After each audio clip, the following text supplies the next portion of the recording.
네, 안녕하세요. 2025년도 2022 개정 통합학원 3주차 주기표 화학결합 시작해보도록 하겠습니다. 지난 시간까지는 우리가 이제 여러가지 단위에 대해서 공부를 했었고요. 그 단위로 환산하는 방법이라든가, 그 다음에 우주의 기원에 대해서도 봤었고요. 원소 이런 거 봤죠.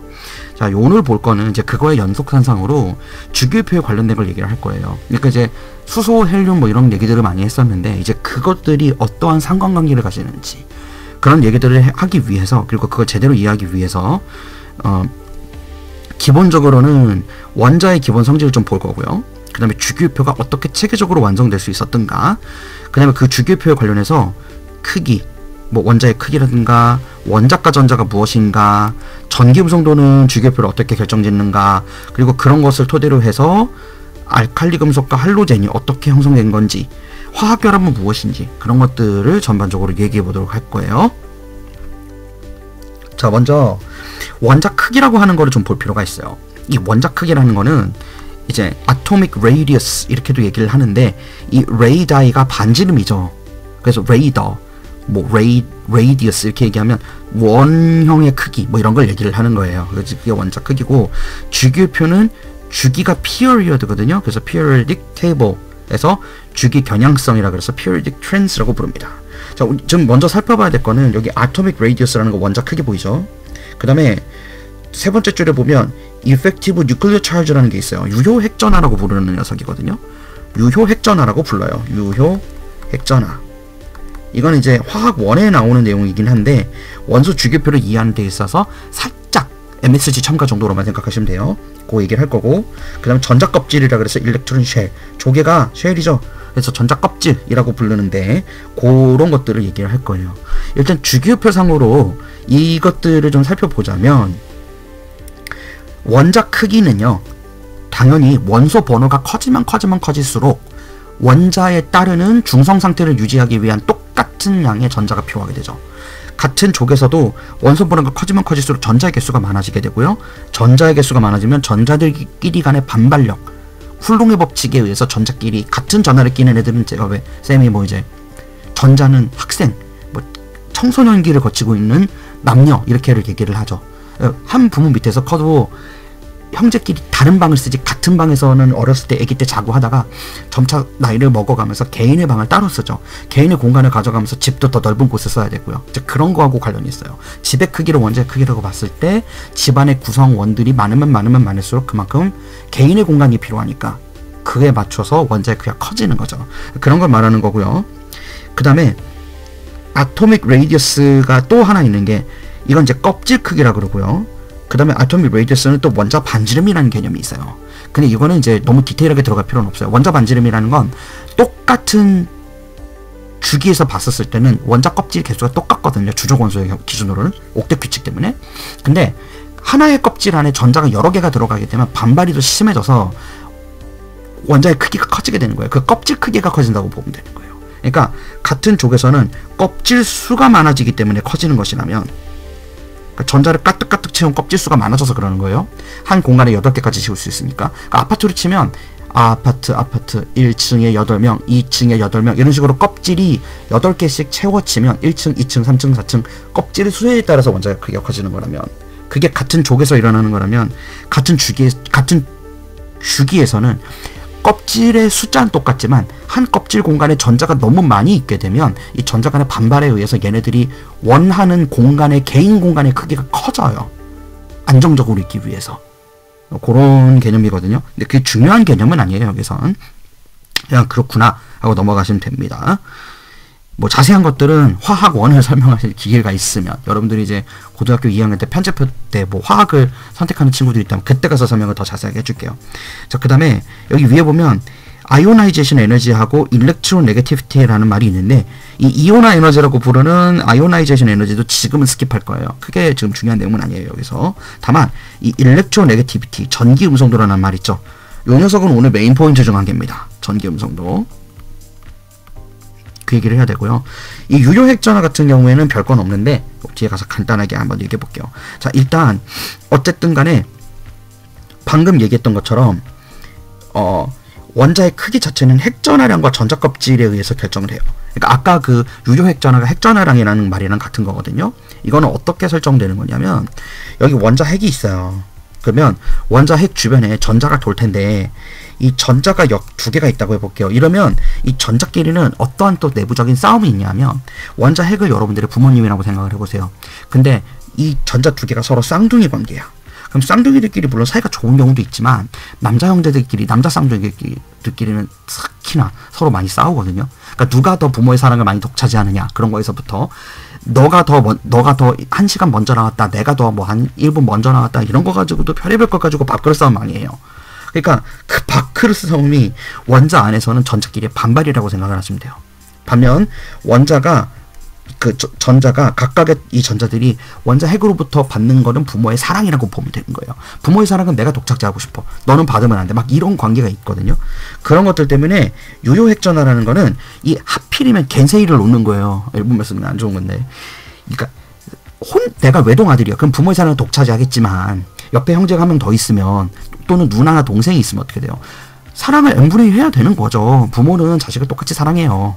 모든 부모가 다 똑같아요. 그러니까 그만큼 내가 받는 사랑이 줄어든다. 그러면 핵전하량은 결국에 떨어지게 되는 거예요. 그러니까 유효 핵전하라는 말은 뭐냐면 전자가 유효 핵전하를 보통 이제 Z 이펙트 이렇게 쓰거든요. 이러면 실질적으로 전자가 원래 홀몸으로 받을 수 있던 부모의 사랑을 다른 전자들의 반발 때문에 그 반발 에너지에 의해서 놓쳐지는 사랑값 그거를 수치화한 게 유효 핵전화라고 보면 돼요. 그래서 유효 핵전화가 크다는 거는 내가 외동과 비슷한 정도 수준의 사랑을 부모한테서 받는다. 즉 원자에게 끌려있다. 이렇게 보면 되는 거고요. 그렇지 않은 경우에는 유효 핵전화 값이 작아질수록 어떻게 되는 거예요. 내가 주변에 전자가 너무 많아서 핵에 붙어있고 싶지만 주변 전자의 반발도 무시 못하거든요. 그 반발과 인력과 청력이라는 힘의 균형상에서 봤을 때 원자 핵으로부터 구성력이 점점 떨어지는 거예요. 자식이 숫자가 많으면 부모가 아무래도 그 한 명 한 명한테 사랑을 쏟기가 어렵죠. 학원에서도 선생님한테 모든 학생들이 똑같은 사랑을 받고 싶어 하지만 학생 수가 많아질수록 어떻게 돼요? 그 학생 한 명이 선생님한테 받을 수 있는 애정이 줄어들죠. 그런 개념인 거예요. 그러면 애정이 줄어들면 절이 싫으면 중에 떠나라고 학생이 그 자리를 떠나고 싶어 하죠. 그런 느낌으로 받아들이면 원자의 사이즈가 왜 커지는지를 이해할 수 있다는 거예요. 똑같은 껍질 안에서 이루어지는 거 얘기하는 거예요, 지금. 오케이. 자, 근데 전자 껍질을 지금 쌤이 계속 얘기하고 있는데, 전자 껍질이라는 거는 수소를 기준으로는 최대 2개까지만 전자가 들어갈 수가 있어요. 근데 두 번째 껍질부터는 전자가 옥텟을 지킨다고 해가지고 왜 8개씩 들어가죠. 이거 얘기하는 거예요. 그러니까 10번 원소가 되는 수헬비 분탄지산풀 네온 같은 경우는 원자 껍질이 꽉 찼죠. 전자 껍질, 두 번째 껍질에 전자가 8개가 꽉 찼어요. 그러면 그 다음에 생성되는 나트륨 같은 경우에는 바깥쪽 껍질이 있다 보니까 이 껍질 개수가 늘어나면 당연히 핵으로부터의 거리가 멀어지죠. 그러니까 이 원자 하나가 차지하는 공간이 커진다고요. 그런데 헬륨 같은 경우에는 8개가 꽉 차 있다 보니까 그 주변에 전자가 많잖아요. 그러면 당연히 어떻게 돼요? 원자 반지름이. 주변의 전자 반발에 의해서 같은 껍질 내에 있는 다른 애들에 비해서 원자 사이즈 크기가 조금 더 커질 수 있는 거죠. 그러니까 이 껍질이 조금 더 많이 바깥으로 밀려난다고요.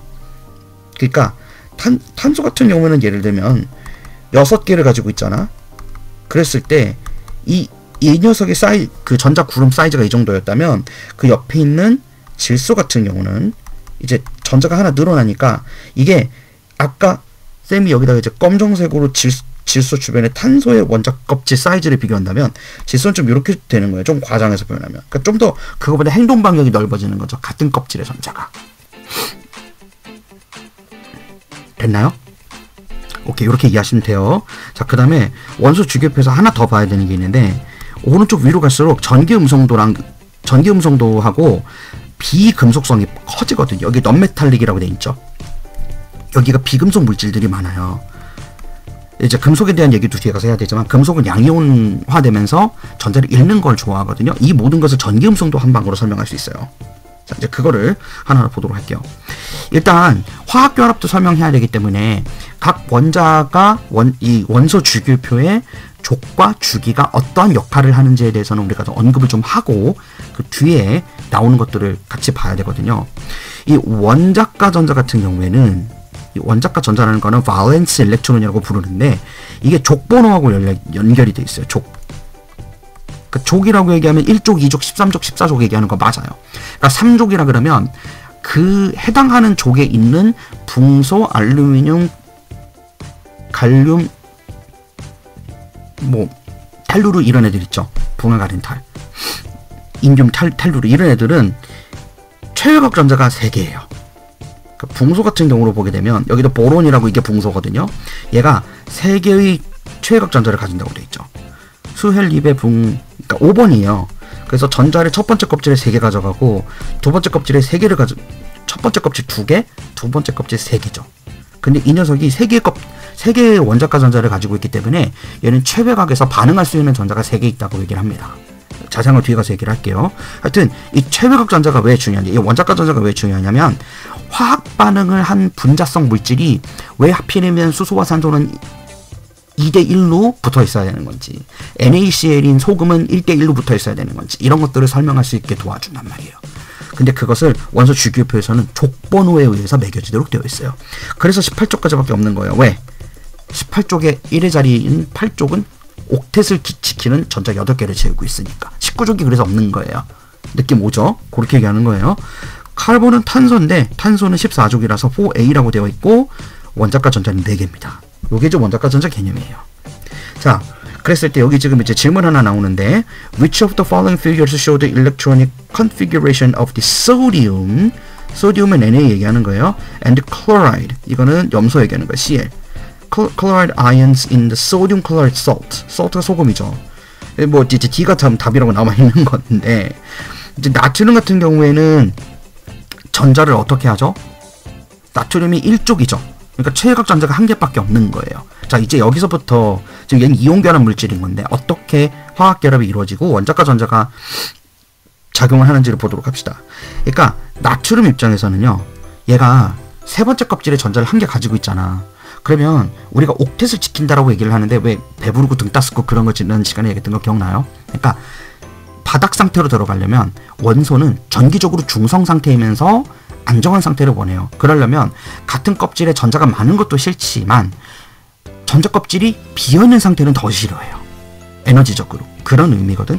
그래서 나트륨 같은 경우에는 원자과 껍질 최외곽에 있는 하나를 잃어버리고요. 최외곽에 있는 하나를 잃어버린 상태에서 그 하나를 잃어버리는 걸 대가로 해서 안정해지는 거예요. 반면에 염소 기체는 FClBr이죠. 클로라이드는 17쪽이니까 최외곽 전자가 7개란 말이야. 그럼 7개가 차이는 상황에서 얘가 전자를 7개를 잃어버리는 게 편할까요? 1개를 얻는 게 편할까요? 얻는 게 더 효율성 있죠.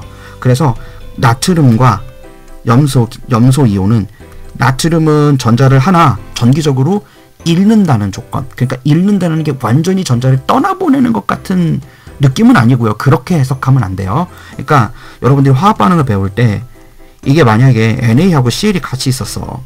그런데 Cl은 어쨌든 전기적으로 중성 상태라고 말을 하더라도 최외곽 전자가 7개인 상태이죠. 옥텟을 가져가진 않은 상황인 거예요. 근데 여기다가 외부에 에너지가 주어져야 되거든요. 전자를 빼내려면.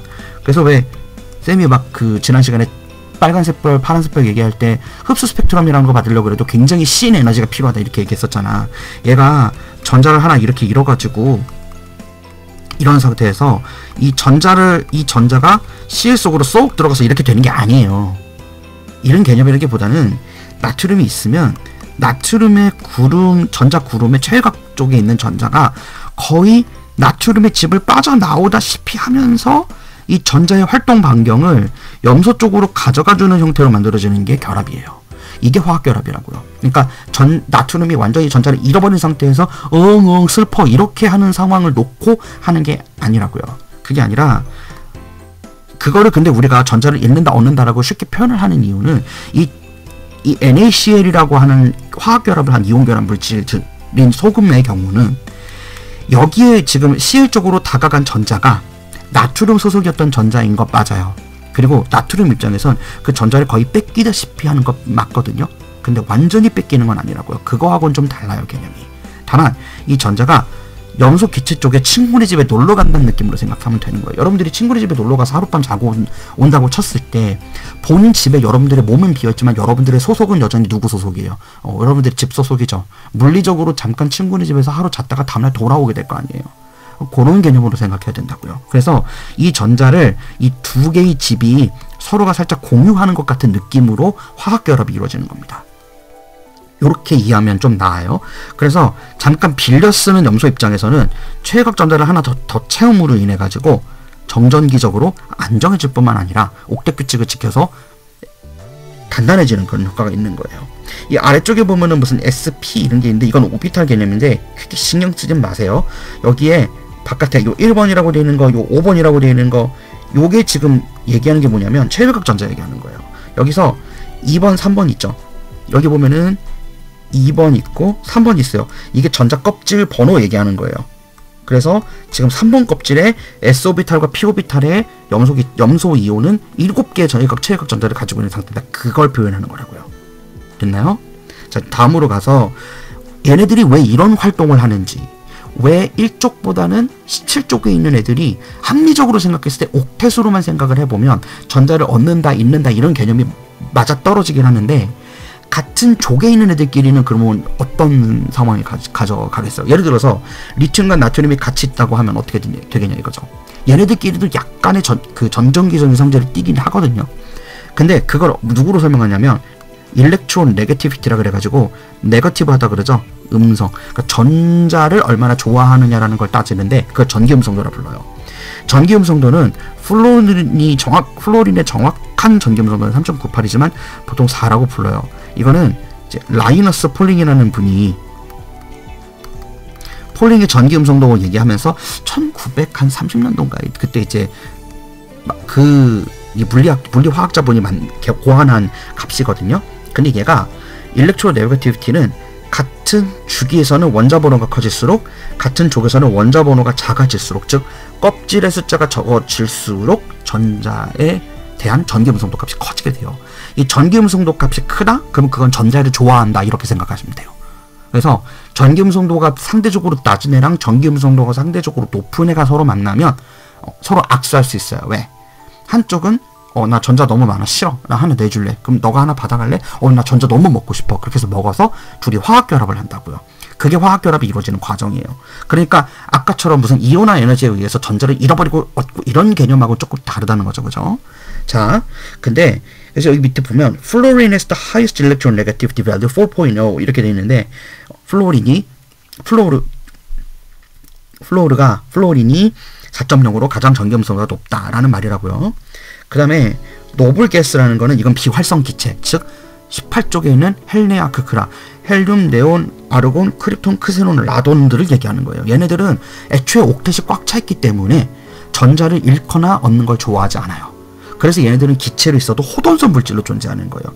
호돈소라는 거는 수소 같은 애들이나 산소 같은 애들이나 질소 같은 애들은 보게 되면 이 원자 상태로 하나의 물질을 이루고 있잖아요. 근데 헬륨은 헬륨2가 아니라 헬륨 그냥 한 개로만 존재한다고요. 그런 얘기를 하는 거예요. 자, 그 다음에 large differences lead to ionic bonds라고 되어 있는데 이 ionic bonds가 이온 결합이에요. 근데 이 두 개의 물질, 우리가 일반적으로 NaCl 이렇게 쓰면 이 왼쪽에 있는 게 양이온, 오른쪽에 있는 게 음이온. 그러니까 상대적으로 전자를 잃어버림, 상대적으로 전자를 얻은 것 같은 느낌. 이렇게 양이온과 음이온을 왼쪽, 오른쪽에 각각 쓰게 돼 있거든요. 근데 이 왼쪽과 오른쪽에 있는 애들은, 그러니까 오른쪽에 전기음성도가 세겠죠. 왼쪽에 있는 게 전기음성도가 낮고. 근데 그 둘의 전기음성도 차이값을 봤을 때 1.7 이상이면 100% 이온 결합성을 갖는다고 얘기를 해요. 사실 화학결합은 이온 결합성과 공유 결합성을 동시에 다 갖거든요. 근데 왜 우리 그 대통령 선거할 때 보면 단 1%라도 많이 받는 사람이 대통령이 되죠. 똑같아요. 이온 결합성과 공유 결합성이라는 말이 있는데 이온 결합성이 만약에 누가 어떤 물질을 결합했는데 51%고 공유 결합성이 49%다. 그럼 우리는 이 물질을 이온 결합 물질이라고 본다고요. 다만 똑같은 이온 결합 물질을 하는 애들, 다른 애들에 비해서는 이온 결합성이 어떻겠어요? 약하겠죠. 그런 식으로 따지는 거예요. 여기에 전기음성도가 사용된다. 그래서 몇 가지 예를 보면 NaCl 같은 경우에 보면은 NA가 한 1.2 이 정도 되고요. CL이 3.5 정도 되거든요. 혹시 전기염소도 표가 있으면 뒤에 가서 같이 자세히 볼 건데, 일반적으로 플로린부터 해가지고 같은 주기에 있는 이주기 원소들은 산소, 탄소로 내려올수록 0.5씩 감소되는 특징이 있고요. 수소는 1.5 정도의 전기염소도를 갖고 있어요. 그래서 Na하고 Cl은 전기염소도가 2에 가까이 만큼 차이가 나다 보니까, 또는 2보다 조금 넘다 보니, 네, 완벽한 이온 결합성을 가지게 되는 거예요. 그리고 물도 보면은 전기음성도 차이값이 크기 때문에 폴라본드, 이거는 극성 공유결합을 가진다고 얘기하거든요. 그러니까 공유결합성도 아까 쌤이 이온결합성과 공유결합성을 합쳐서 성격을 가져간다 했잖아. 그죠? 근데 이 물 같은 경우에는 산소가 이게 1.5고 얘가 한 1.6, 뭐 1.5 이러다 보니까 이온결합성을 가지긴 하는데 물이 소금만큼 이온결합성을 많이 가지지는 않아요. 그런 설명이에요. 그 다음에 CO2 같은 경우에는 여기 드디어 이제 코베일런트 본드란 말이 나오죠. 요 코베일런트 본드, 요 녀석이 이제 공유결합이에요. 아까 그 원자과 전자가 발렌스 일렉트론이라고 했었지. 그 발렌스라는 게 바깥에 있다는 뜻이에요. 그러니까 코베일런트라는 건 발렌스에 있는 최외곽에 있는 전자를 같이 가진다. 그래서 공유결합을 한다. 그런 말로 쓰는 거예요. 이해됩니까? 그렇게 설명하는 거예요. 자, 그런 다음에 이제 또 보게 되면 HF 같은 경우도 마찬가지죠. HF는 전기음성도 차이가 거의 3 가까이 나거든요. 그래서 당연히 이온결합 물질이에요. 근데 CH4 같은 경우에는 탄소가 한 2.0, 수소가 한 1.5 가져가거든요. 얘네들의 전기음성도 차이가 매우 미미하죠. 그래서 이런 애들은 넌폴라본드라고 얘기하는데, 이거를 유식한 말로 비극성, 그러니까 폴라라는 게 노스폴, 사우스폴이 뭐예요? 북극, 남극이지. 그래서 극성을 띠지 않는다. 넌폴라본드, 비극성 공유결합이라고 불러요. 그러니까 얘는 공유결합성도 매우 약한 거예요. 이온결합성은 거의 제로에 가깝다고 보면 돼요. 같은 공유결합성 안에서도 극성을 띠지 않는 물질이라고 불러요. 근데 극성에 대한 얘기는 너무 길게 하지 않도록 하겠습니다. 자, 그래서 지금 우리가 이제 통합과학에 나오는 걸로 보면, 통합과학에서 이온결합하고 이제 공유결합 두 개를 놓고 설명을 하죠. 그 얘기가 되어 있는 거예요. 이온결합은 보통 금속하고 비금속이 만나서 된다. 그래서 쌤이 아까 원소 주기율표에서 오른쪽 위로 가면 비금속성이 세고 왼쪽 아래로 내려오면 금속성이 세다 그랬죠. 그래서 1쪽과 17쪽이 보통 붙으면 금속 이온결합이 되는 거예요. 하지만 이렇게 나이브하게 외우는 것보다도 전기음성도 표를 찾아보세요. 그럼 생각보다 많아요. 데이터가 구글에 찾아보면 많이 나오니까 그 전기음성도 표를 보고 그 두 개의 원자값을 어떤 거, 예를 들어서 X, CL 이렇게 줬는데 이 녀석이 이온결합이다 주잖아요. 그럼 얘 전기음성도 값 내가 알고 있는 거예요. 왜냐면 얘는 나트륨이나 뭐 해봤자 칼륨이다. 그 이상 안 되겠구나. 이런 걸 추정하고 문제를 풀 수 있게 된다고요. 어차피 수능 대비를 할 때도 그런 것들이 필요하니까 그렇게 보시면 되겠습니다. 그 다음에 공유결합은 일반적으로 넌메탈, 그러니까 금속이 아닌 애들끼리 뭉치는 경우가 많아요. 그렇게 보시면 돼요. 자, 그래서 공유결합이 이제 어떻게 이루어지는지 좀 자세히 볼 필요가 있어요. 이온결합은 아까 설명했다시피 한쪽에서 이온을 거의 일방적으로 내주다시피, 완전히 내주는 거는 아니지만 전자의 구름을 음이온 쪽이 많이 점유함으로 인해서 전기적으로 안정되는 효과를 가져간다고 얘기를 했었죠. 근데 공유결합은 그렇진 않아요. 공유결합은 이제 전자를 같이 약간 이렇게 한 집에 왜 룸메끼리 쉐어하는 경우, 여러분들 만약에 대학교에 갔는데 집에서 대학교가 멀면 이제 기숙사 생활을 하든지 아니면은 뭐 어디 방 세 칸짜리 하나 얻어가지고 해서 룸메랑 같이 살게 되는 기회가 있을 거예요. 약간 그런 느낌이에요. 전자와 전자가 룸메끼리 한 방에 같이 있는 거죠. 그런 느낌인 건데, 여기 뭐 파이 결합이네, 뭐 시그마 결합이네 이런 말들인데 이거는 무시하셔도 되고요. 여기 지금 보면 오비탈이라고 해가지고 이 각각의 모양이 지금 전자가 발견되는 어떤 공간을 파동 함수로 나타내 놓은 거예요. 그러니까 함수로 그렸다. 그러면 이해되죠. 수학적으로 우리 함수 배웠으니까. 근데 이 전자 구름이에요. 전자 모양이라고 생각하시면 돼요. 근데 탄소와 탄소 사이에 지금 이루어지는 걸 보게 되면 그 탄소는 결합을 갖다가 크게 세 가지 타입으로 할 수 있거든요. 단일, 이중, 삼중까지. 자, 그럼 여기서 앞에서 배웠던 내용들을 좀 가져와 볼게요. 원자과 전자에 의한다면 탄소는 4개의 원자과 전자를 가지고 있으니까 4개를 잃든 4개를 얻든 비슷하죠. 이렇게 얻어도 되고 저렇게 얻어도 돼요. 그런데 탄소가 하나의 공간에 옥텟으로 가져가려면 전자를 자기네 공간에 가져가니까 최대의 4개 결합파를 가져갈 수가 있겠죠. 그러니까 결합할이라는 건 뭐냐면 이 하나의 공간에 전자가 최대 한 쌍씩 들어가요. 근데 옥텟을 지키면서 가려면 탄소는 전자가 한 공간에 한 개씩 있는 최외각 전자 4개를 가지고 있는데 여전히 4개의 전자를 채우거나 잃을 수 있다면 전자를 채우는 입장에서 봤었을 때는 여기 한쪽에 다른 탄소가 전자를 이렇게 가져와서 같이 공유한다 이런 느낌으로 보면 돼요. 근데 그게 전자를 한 쌍만 공유하면 단위 결합이고요. 이 하나 이거를 결합팔이라고 얘기하거든요. 이런 것들을 결합팔이라 그래요. 결합팔. 근데 이 하나의 결합팔 안에는 한 쌍, 2개의 전자가 들어갈 수가 있어요. 그런 규칙이 있어요. 그래서 이중결합 같은 경우에는 2개의 전자가 들어가서 총 4개의 전자를 서로 점유를 하게 되고요. 옥텟을 읽는 방법은 이 원자 주변에 이 탄소 원소에 몇 개의 결합팔이 있는지를 보면 돼요. 4개가 있으면 옥텟으로 지켜진 거예요. 그래서 이 룰을 지키면서 3중 결합까지 가져갈 수가 있게 되는데 이 전자 구름을 실제로 그려보면 이런 모양으로 나온대요. 이게 이제 궤도 함수라 그래가지고 여러분들이 잘 모르는 내용인데 하이젠베르그의 불확정성의 원리, 뭐 훈트의 규칙, 아우프바흐 축조 원리 이런 것들을 이제 화학에서 배운단 말이에요. 오비탈 개념으로. 근데 그 고급 화학에도 오비탈 개념이 빠졌다라는 얘기를 쌤이 듣긴 들었거든요. 그런 부분은 나중에 한번 확인해 볼게요. 근데 어쨌든 이 궤도 함수라는 건 전자가 어떻게 공간을 점유하느냐라는 걸 그림적으로 표현을 한 거예요. 우리가 전자를 직접 눈으로 보기 어렵다고 했었죠. 현대 양자 역학 이론에 의한다면 전자의 운동성과 위치를 한꺼번에 파악할 수 없다라고 얘기를 하고요. 단지 그거를 확률론적으로 얘가 이런 공간에 많이 있을 거야 라고 얘기를 한다 해요. 그래서 사진을 딱 찍는 순간에 그 전자의 운동성을 파악 못하거나 또 전자의 운동성이 파악되더라도 하더라도 얘가 위치가 어딘지 파악할 수 없대요. 뭐 그런 자세한 얘기는 나중에 고급 화학 시간에 하도록 하겠습니다. 그래서 어쨌든 탄소도 결국에 바깥 껍질에 8개를 딱 가져갔을 때가 안정하기 때문에 메테인 같은 경우가 이제 설명이 되는 거죠. 수소는 한 개의 전자를 가지고 있으니까 탄소보다는 전기 음성도가 조금 낮아요.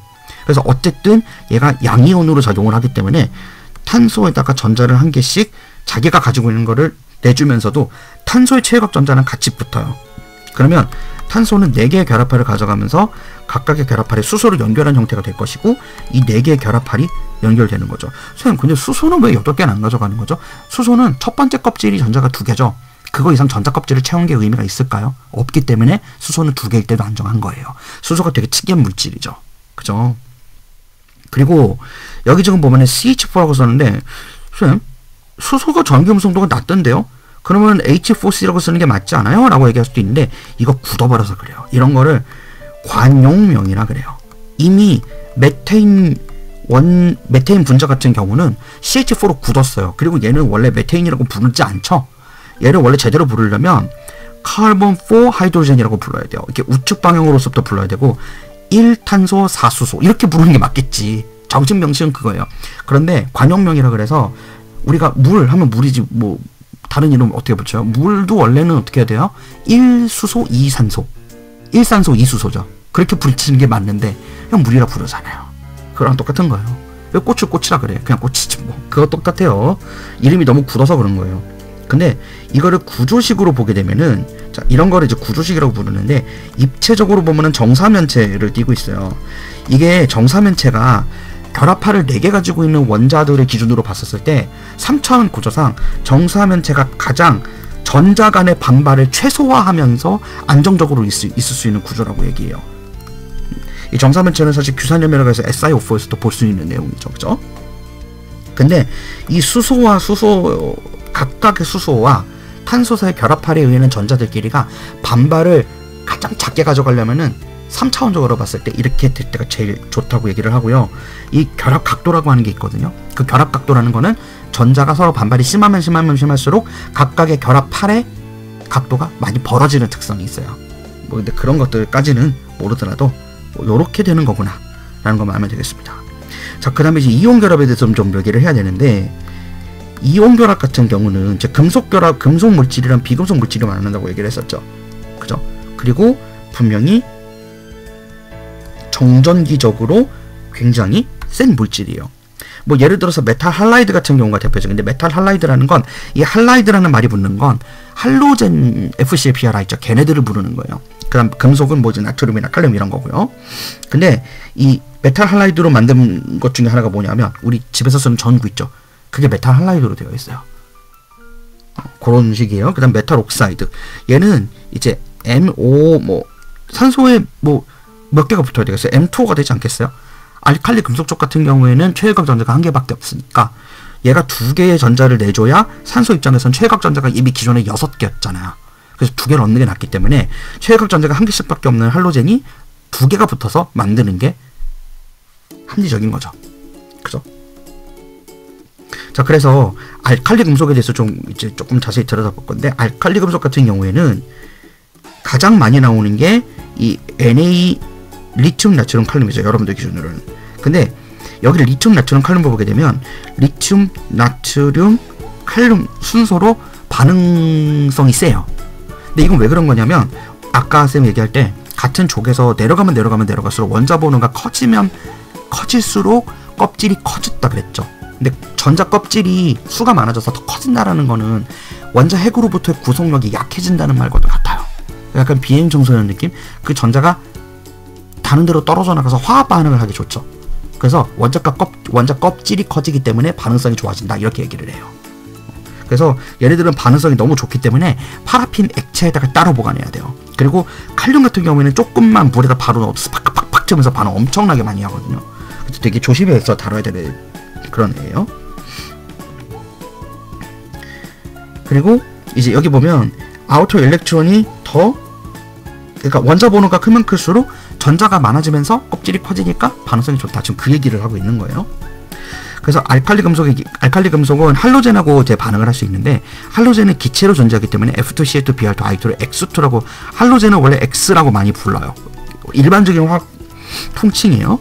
그래서 그 금속의 알칼리하고 1대1로 반응할 수 있는데, 그걸 하려면 할로젠은 2개가 있으니까 얘가 2개의 알칼리 금속이 만나서 2개의 분자를 만들겠죠. 그래서 2대 1대 2로 개수 비교를 해서 반응하는 걸 볼 수 있어요. 자, 그래서 reactivity increases라고 되어 있고, 리튬부터 세슘으로 갈수록 반응성이 커진다라고 되어 있죠. 아까 그 얘기 반복하는 거예요. 그 다음에 이온화 에너지가 감소되면 감소될수록 반응성이 커진다 얘기되어 있는데, 이거는 무시하세요 지금. 자, 그 다음에 할로젠 쪽을 좀 볼게요. 할로젠 쪽 같은 경우는 FCl-BrI로 보죠. 근데 할로젠은 알칼리 금속과 반대로 FCl-BrI 순서로 봤을 때 플로린 쪽으로 올수록 반응성이 세요. 이건 또 왜 그렇게 되는 거냐면, 어쨌든 원자과 껍질이, 그 전자 껍질이 크기가 클수록 핵으로부터 구성력이 작다면서, 그것도 있긴 있는데, 우리가 같은 전자 껍질 안에서 하나의 전자를 채웠었을 때 얘가 얼마나 안정될 수 있냐도 봐야 돼요. 얘는 사실 전기 음성도, 전자 친화도라는 개념 2가지가 있거든요. 전자 친화도라는 말은 또 조금 달라요. 전기 음성도하고 거의 비슷하지만, 근데 압도적으로 플로린이 전기 음성도가 세기 때문에 2.5밖에 안 되는 아이오딘 기체보다는 플로린 기체가 더 반응성이 좋아요. 핵이 오히려 전자를 외부로부터 끌어당겨서 구속하고 싶어 하기 때문에 플로린은 진짜 전자를 좋아해요. 너무 전자를 좋아해요. 이제 그렇게 보면 돼요. 그래서 reactivity decreases down the group이라는 건 족에서 내려갈수록 반응성이 감소된다는 얘기고요. Because the outer electrons become farther from the nucleus라고 되어 있는데, 알칼리 금속은 전자를 잃는 게 좋지만 할로젠 쪽은 전자를 얻는 게 좋다 그랬잖아. 근데 반응을 하려면 최외곽 전자를 내주는 쪽으로 가야지 반응을 할 거 아니에요. 어쨌든 뭔가 공유하고 해야 되잖아. 근데 전자 껍질이 많아지게 되면 전자 개수가 많아져서 각 전자에 대한, 원자 핵에서의 전자에 대한 구속력이 약해진다 그러지 않았어요? 근데 플로린은 전자를 받아서 화학 반응을 하게 되어 있어요. 다른 애들과 달리. 그쵸? 7개를 잃느니 1개를 얻는 게 나으니까. 최외곽 전자가 7개 있으니까. 그런데 그 1개를 얻어서 받아가지고 화학 반응을 하려는데, 받는 전기 음성도가 낮으면 낮을수록 반응하기 불리할까요, 유리할까요? 불리하죠. 그렇게 설명이 되는 거예요. 그러니까 아까 알칼리족 같은 경우에는 전자를 약간 잃는 느낌으로 전자가 원자계에서부터 멀어지는 게 안정한데, 거기다 전기 음성도가 낮고 껍질이 크면 반응하기 좋죠. 근데 반대로 이 할로젠 같은 경우에는 전기 음성도가 상대적으로 큰 비금속 물질들이 모여있는 상황이고, 전자를 받아서 외부로부터 전자를 공유받아가지고 같이 쉐어할 때 안정적인 물질이 되는 것인데 껍질이 커지면 원자 핵으로부터 전자의 거리가 멀어지니까 제대로 잡아서 포집하기가 어려우니 반응성도 내려간다. 이렇게 설명이 된다고요. 느낌 알겠어요? 이렇게 되는 거예요.